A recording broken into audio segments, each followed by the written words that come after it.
Olá, pessoal. Eu me chamo Lisandra e vou dar início à apresentação da disciplina de Economia Rural. Vou começar falando sobre agropecuária e agronegócio. Então, o que é agropecuária? Agropecuária é uma forma de unir a agricultura com a pecuária. Ela é uma atividade desenvolvida no espaço rural, onde destaca a agricultura e a pecuária e as atividades extrativistas, que são formas de extrair os recursos naturais em sua forma original para fins lucrativos. E o que é o agronegócio? O agronegócio é as diversas atividades produtivas ligadas à produção e subprodução derivados da agropecuária. Vale lembrar também que todas as empresas que fornecem insumos agrícolas aos agricultores, máquinas para a agricultura e os bancos que fornecem empréstimos aos empresários do campo também estão relacionados ao agronegócio. Aí temos esse esquema aqui que representa o antes, o dentro e o depois da porteira. Antes é a parte da produção, dentro é o preparo e o manejo do solo, e o depois que vem a parte da distribuição, comercialização. E a sua importância na economia? A agropecuária tem um papel muito importante na economia brasileira. Ela foi uma das primeiras atividades econômicas a serem desenvolvidas no país. Possui mais de 20% no PIB e é considerado setor primário da economia. Primário, pois tem como objetivo destinar os seus produtos, como por exemplo a carne, o leite, grãos, vegetais, para alimentação e fabricação de outros itens. Por isso ela é considerada o setor primário da economia. Dentre elas temos a agropecuária extensiva, que é caracterizado pela ausência da tecnologia e baixa produtividade. Temos a agropecuária intensiva, que é onde teremos uma maior produtividade e requer recursos de tecnologia. E temos também a agropecuária intensiva com mão de obra, que é parecida com a intensiva. A diferença é que não terá uso de tanta tecnologia e se parece também com a extensiva, ou seja, é uma junção das duas. E o agronegócio? O agronegócio ele reflete diretamente na renda, pois está ligado ao número elevado de empregos gerados pelo setor e é responsável por metade das exportações brasileiras. O agronegócio ele abrange os três setores da economia, que é o primário, secundário e terciário, onde o primário está ligado à produção rural, o secundário está ligado às agroindústrias e o terciário representa o comércio. O agronegócio ele gera desenvolvimento, renda e emprego, buscando fontes de renda para o produtor agropecuário. Olá pessoal, me chamo Renata e vou falar um pouco sobre a política fiscal. A política fiscal, também conhecida como política orçamental, é um tipo de política onde o governo manipula suas receitas ou despesas numa tentativa de se obter estabilidade econômica. O governo utiliza como instrumentos de controle a arrecadação e os gastos que possui, com o objetivo de que a economia esteja a criar empregos, tenha inflação reduzida e distribuição de renda. A política fiscal leva em consideração o produto potencial para saber quando a economia está produzindo exatamente o esperado ou se está acima ou abaixo. Aí onde entram as duas subdivisões, que são a política fiscal e a política expansionista e a política fiscal contracionista. A política fiscal expansionista, como o nome já diz, ela vem com o intuito de expandir, né? Ela é feita com o objetivo de aumentar o rendimento da economia do país quando está muito abaixo do esperado. O que é que o governo faz? ele diminui os impostos para que haja o maior consumo, assim aumentando a economia, né? Aumentando a venda, aumenta o rendimento da economia.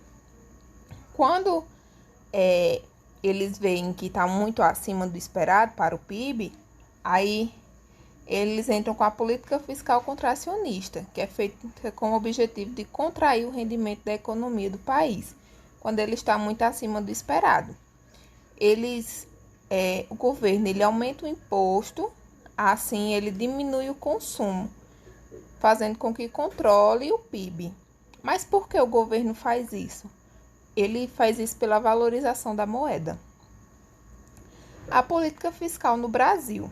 A política fiscal no Brasil segue a lei de responsabilidade fiscal que condiciona os gastos a cada unidade federativa a uma autorização da prévia do Tribunal de Contas. A política fiscal no Brasil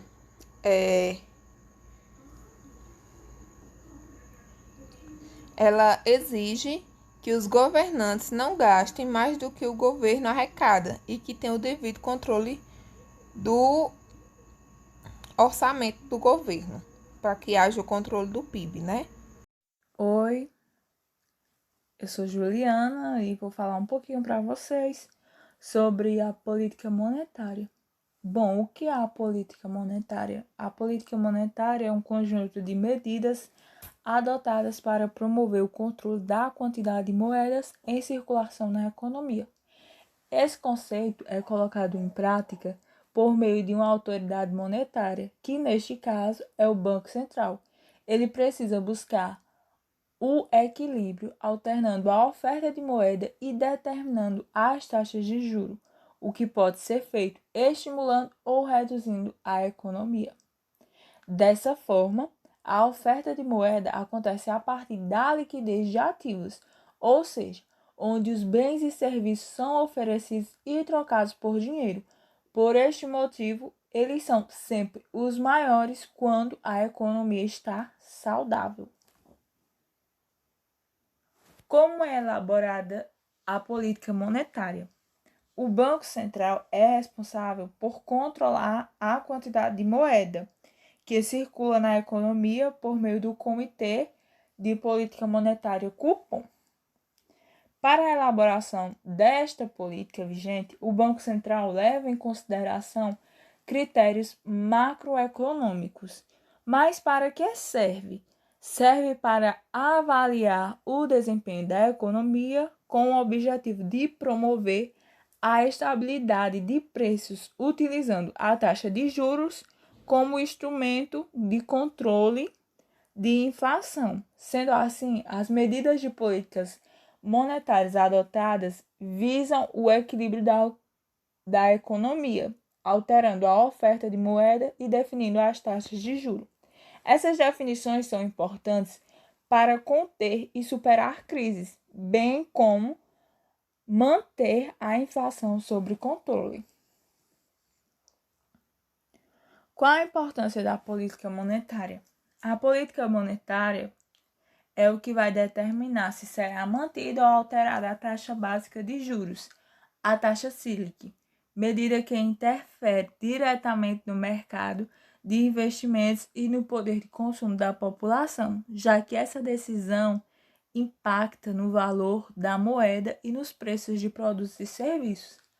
A taxa Selic é importante por ser a principal forma de controle da inflação que o Banco Central possui. Entre suas políticas monetárias, é a taxa básica de juros da economia brasileira.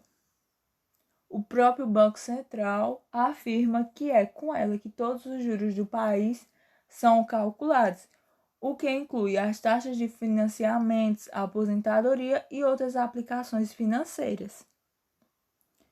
Políticas monetárias, tipos. Bom, existem dois tipos: a política monetária expansionista e a contracionista. A expansionista, o Banco Central aumenta a oferta de moeda ao país. Ao mesmo tempo, a instituição financeira diminui as taxas de juros. O intuito com estas ações é de fazer com que a economia cresça e o consumo seja expandido. Porém, tem uma vantagem e uma desvantagem. A vantagem é que a expansionista é a expansão da economia. No entanto, sua desvantagem é o fato de manter o país sujeito à inflação. Já a política monetária contracionista é o inverso da anterior. Ela é realizada quando o PIB e o consumo dentro de uma economia diminuem. Portanto, o Banco Central aumenta a taxa de juros, a ação que é feita quando a moeda dentro do fluxo econômico é reduzida, fator que faz com que a inflação seja reduzida em decorrência da demanda. Política monetária brasileira. O Banco Central, Bacen, é quem executa as políticas monetárias no Brasil. Já o Conselho Monetário Nacional é responsável por normalizá-la, enquanto o Comitê de Políticas Monetárias do Banco Central, Copom, controla suas taxas de juros. Dessa forma, por meio do Copom, o governo e o Banco Central determinam quais são as metas de controle da inflação. Assim sendo, as políticas expansionistas ou contracionistas são executadas, dependendo de como a economia brasileira se comporta. Política cambial. A política cambial é um conjunto de medidas que um país adota em sua moeda, visando controlar sua relação com as moedas estrangeiras. Esse tipo de política é feita pelo Banco Central, o Bacen, em conjunto com a sua política monetária e fiscal, com o objetivo de adotar as taxas de câmbio mais adequadas. A política cambial ocorre quando o governo deseja controlar a inflação do país ou quando ele deseja expandir a economia. Aí ele realiza intervenções. Taxas de câmbio e as políticas adotadas pelo país. As taxas de câmbio é o preço da moeda nacional referente às moedas estrangeiras, como por exemplo o real e o dólar.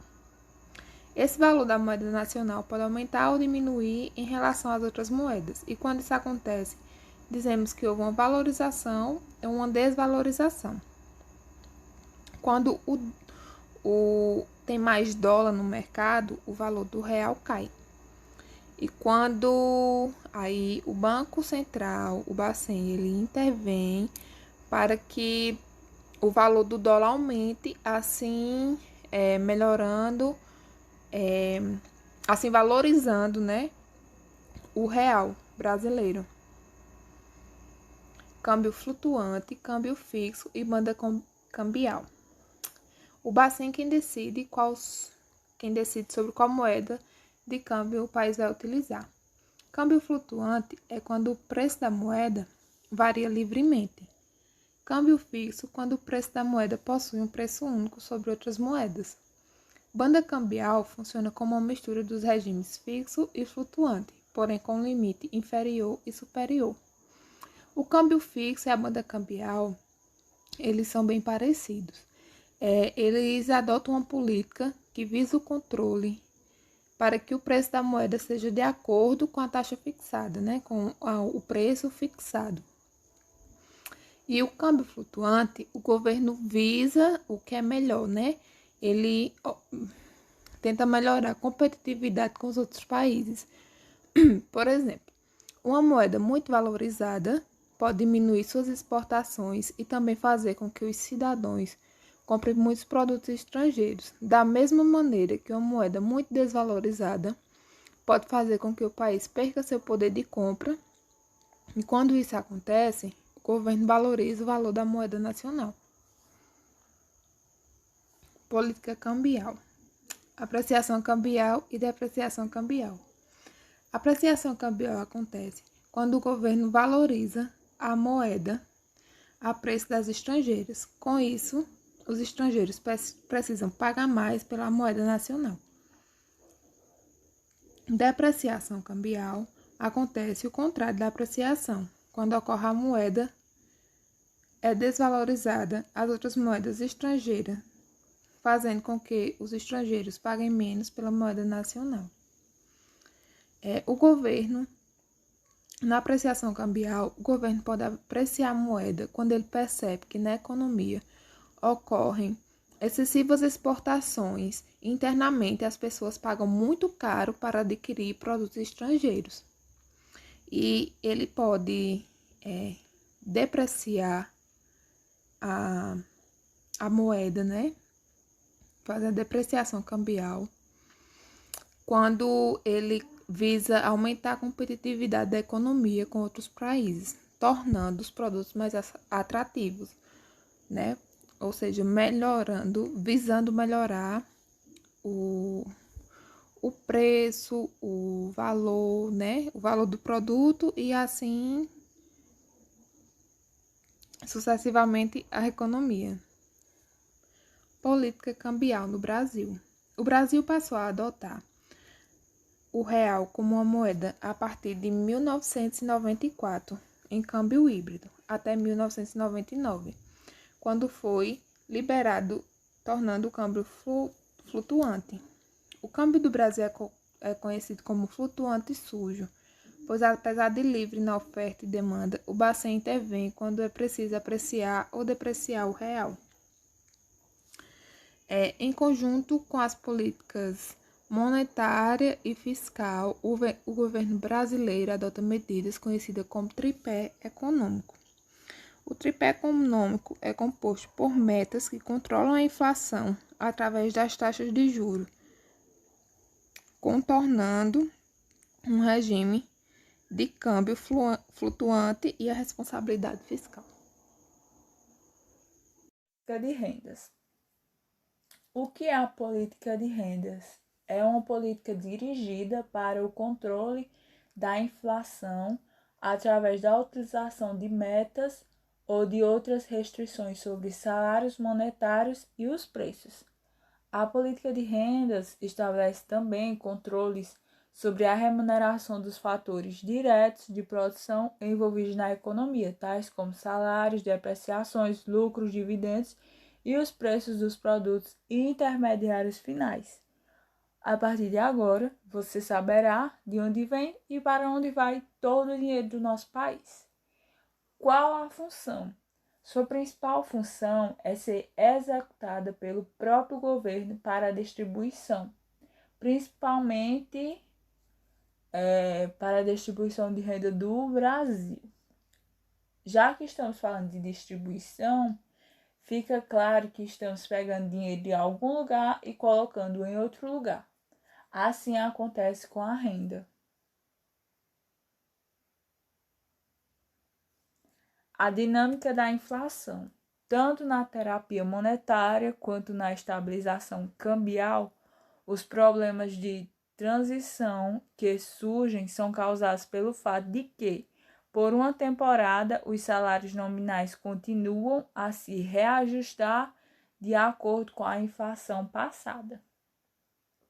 Bom, essas mudanças de comportamento requerem um intervalo recessivo, e essas suposições podem ser formalizadas pela curva de Phillips de salários e pela equação de expectativas à moda de Kagan.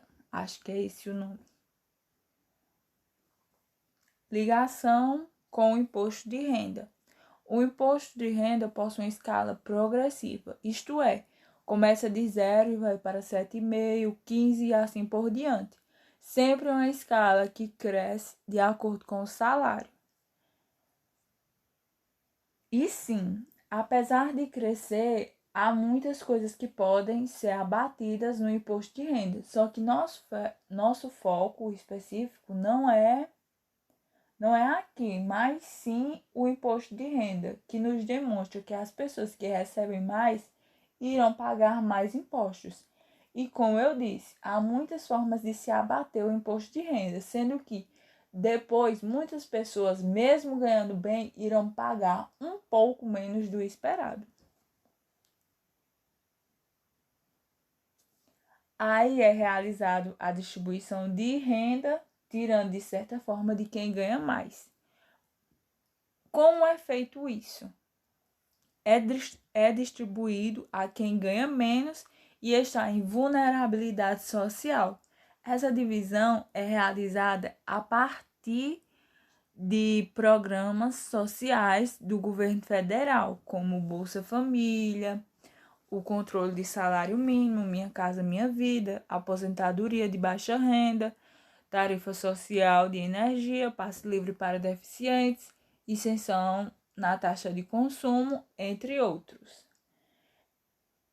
E esses são os programas bem conhecidos por nós, sendo que são auxílios para a população que está na pobreza extrema em estado de vulnerabilidade social.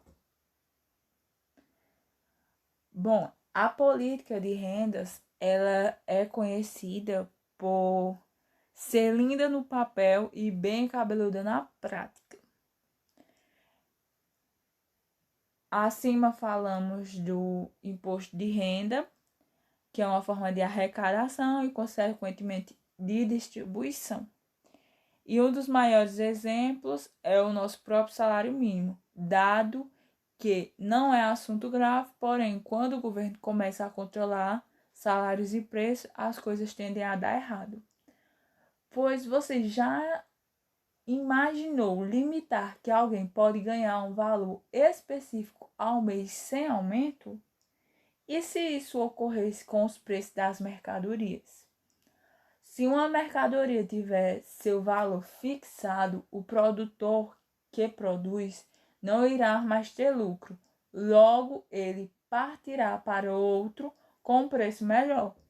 Assim, aquela mercadoria que o produtor parou de produzir irá sumir, podendo haver até aumento de inflação. E a mesma coisa acontece com os salários. Por isso, é importante que ficamos atentos a esses assuntos, visto que são como a cereja do bolo para estarmos ligados no que acontece no nosso país. Política comercial. Política comercial é uma política do governo que influencia diretamente a quantidade de bens e serviços que um país importa ou exporta. Ou seja, a política comercial é que vai definir os meios de comercialização e os preços praticados, baseando na definição de tarifas alfandegárias, subsídios, taxa de importação e exportação e outros mecanismos comerciais. Custos e benefícios das tarifas. As tarifas são um imposto cobrado quando se quer importar um bem. Elas elevam os preços de um bem no país exportador. Os produtores ganham no país importador e perdem no exportador. E os consumidores perdem no país importador e ganham no país exportador. Para criar um modelo de vendas e ser seguido, para manter o equilíbrio e o sucesso de qualquer empresa, é preciso observar e avaliar questões, tipo, para quem a empresa quer vender, como vai vender e o que será vendido. E temos também os pontos que a empresa deve seguir para garantir que a política seja eficaz, como o texto deve ser claro e objetivo, o perfil do público ideal, que deve estar bem definido, condições e prazos de pagamento definidos e claro, regras para aplicação de descontos, são esses pontos que devem seguir para garantir que seja eficaz a política comercial. E esses são os problemas que sinalizam a necessidade da implantação de políticas comerciais, que é preço de condições de pagamento descontrolados, conflito de canais, desconto a troco de nada, lançamento de promoções que não são ofertadas pelo vendedor e por aí. Olá pessoal, meu nome é Natália. Eu vou explicar para vocês um pouco sobre a política de preço mínimo. Bem, o preço mínimo ele é imposto pelo governo e tem como finalidade o estabelecimento de uma remuneração mínima a uma determinada mercadoria. A política de garantia de preços mínimos, PGPM, ela vai funcionar como uma ferramenta de grande importância para que seja possível a diminuição de oscilações na renda dos produtores rurais e assim assegurar que eles tenham uma remuneração mínima. vai atuar ali como uma delimitadora da oferta de alimentos, incentivando a produção e garantindo que se tenha regularidade no abastecimento nacional. A Conab ela participa ativamente em 4 etapas da política de garantia de preço mínimo. Primeiro, no plano agrícola do governo, a partir de análises de mercado, avaliação da oferta e da demanda nacional e internacional, plano de abastecimento, custo de produção e entre outros fatores.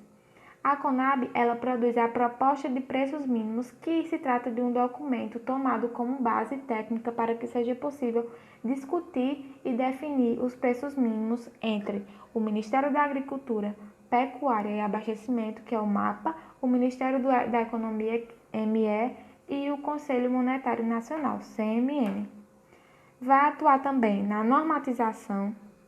A cada safra dos produtos amparados pela política de garantia de preços mínimos são produzidos normativos.